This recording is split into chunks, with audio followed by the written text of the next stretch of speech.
Behind the Scene with David Bedein, November 5th, 2023. This report will be given in three sections. The first, the total war with Hamas. The second one is the fear of living in Israel today and what that's all about. Number three, what systematic plan can be done, can be accomplished, can be facilitated in order to neutralize UNRWA as a terror force. So let's begin with the total war on Hamas. The people of Israel, this is number one. The people of Israel are today united in support of total war against Hamas. There has not been this kind of spirit in Israel since the Yom Kippur War 50 years ago. There is no going back.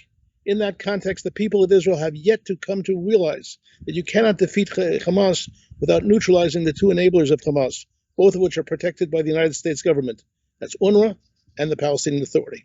UNRWA hosts Hamas in its schools, in its administration, in its labor union, and in its teachers' unions. The Palestinian Authority has always viewed Hamas as a partner in its rule over the Palestinian Arab people. The second issue is that Hamas is not confined to Gaza. Hamas dominates UNRWA facilities in Gaza, yes, but also in Judea, Samaria, and Jerusalem.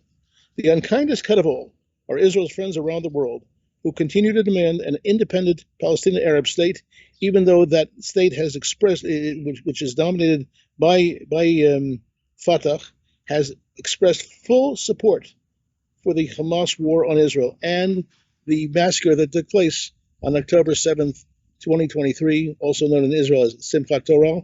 It's supported by all levels of Palestinian Arab society who would form a future Palestinian Arab state. But however, the total war against Hamas means a war against UNRWA, the Palestinian Authority, and a conflict, an open conflict with the United States policy. Now, the levels of fear and horror here in Israel are difficult to imagine, let alone to describe. One constructive suggestion that I have, which some people may be surprised coming from yours truly, is to dialogue with representatives of the PLO, whom you can access in any of the 135 nations where the PLO are represented. My success comes from direct access to the PLO, which in Israel is called the Palestinian Authority. The PLO represents an entity at war who express their candor, which does not characterize the peace advocacy groups who dress up the PLO to sound like an innocuous peace movement. After niceties, ask the PLO to confirm the following policies. 1, the automatic salary for life for anyone who murders a Jew. 2, the non-repeal of the PLO covenant. 3, the definition of the PLO goals in the war. Number 4, the PLO definition of illegal Jewish communities, which is not confined to the areas settled by Israel after 1967.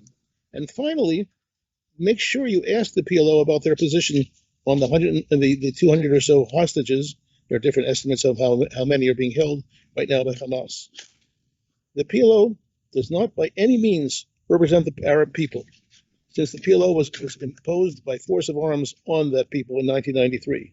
The damage done by the misrepresentations of the PLO cause cannot be underestimated. The New Israel Fund, the Americans for Peace Now, the Israel Policy Forum, Middle East Foundation for Peace, Rabbis for Human Rights, and J Street outdo themselves by glorifying an entity based on genocidal murder. However, the PLO are not Nazis. Very important. Nazis tried to cover up their actions. The PLO are proud of their actions, and as are Hamas. You will only find that out by speaking directly to the PLO, which does not lie. You will be surprised, but they do not lie. Now, I want to refer now to the steps which need to be taken in order to neutralize the UNRWA as a harmful enemy of Israel. Number one, film the UNRWA schools. Show exactly what they're saying in those schools. See if the UNRWA schools are going to inspire rioting like they did in the schools in Gaza. Number two, investigate what happened to the convicts who were freed by Israel in previous prison exchanges, because that's what's being proposed, that Israel free a lot of convicts, if not all of them. Number three, profile the victim of Dalal al-Mughrabi, who is the hero of UNRWA schools. She's a woman who led a terror squad to descend from a boat in March 1978 and murder 36 Jews on a bus. and her profile is one of glory in the Palestinian Arab school books. So let's see what happened in that incident and what happened to the people descended from those who were on that bus. Very important to give a human face. Number 4, renew the UNRWA lobby for UNRWA policy change at the Knesset and in parliaments abroad. Number 5, research the fate of UNRWA cash donations.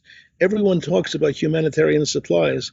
People do not realize that most of the $1.6 billion of UNRWA is allocated in cash, and there is no real record what happens to that cash. Number 6, launch a study of the sex trafficking which is known to occur in UNRWA facilities. To what extent is it happening?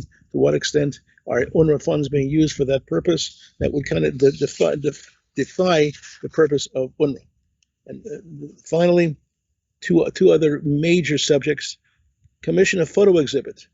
In the UNRWA schools and around the UNRWA schools, you'll find hundreds of pictures, paintings, murals of people who murder Jews and people who carry terrorists who carry weapons.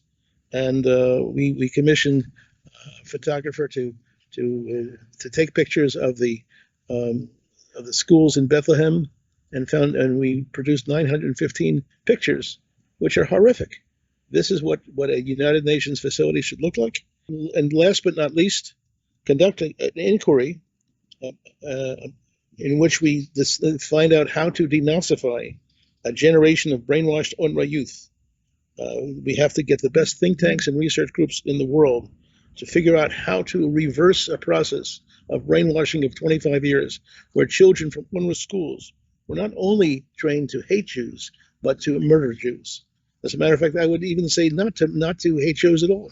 The hatred is defined for people, but to murder Jews, to view them as vermin that have to be annihilated. You don't hate vermin; you just annihilate them, and that's how Arab youth have been trained. What I can say is that you can doubt what I'm saying. However, take a look at the movies and studies that we have produced, that the Bedein Center, the Nachum Bedein Center for Near East Policy Research, have produced over the last 20 years. You'll find them on the homepage of our site, IsraelBehindTheNews.com. You'll see the movies there, and also on the homepage of UNRWAMonitor.com. Very serious stuff, and it's an amazing thing that Israel and everyone in the world will have to overcome. One of the encouraging things is that 67 nations and 33 relief agencies fund UNRWA, and any of them can be approached. And if by statistical error there are a few people with integrity in those nations and in those donor countries and in those relief agencies, then this brainwashing policy of training children to kill Jews will stop. This is David Bedein reporting, November 5th, 2023. Thank you.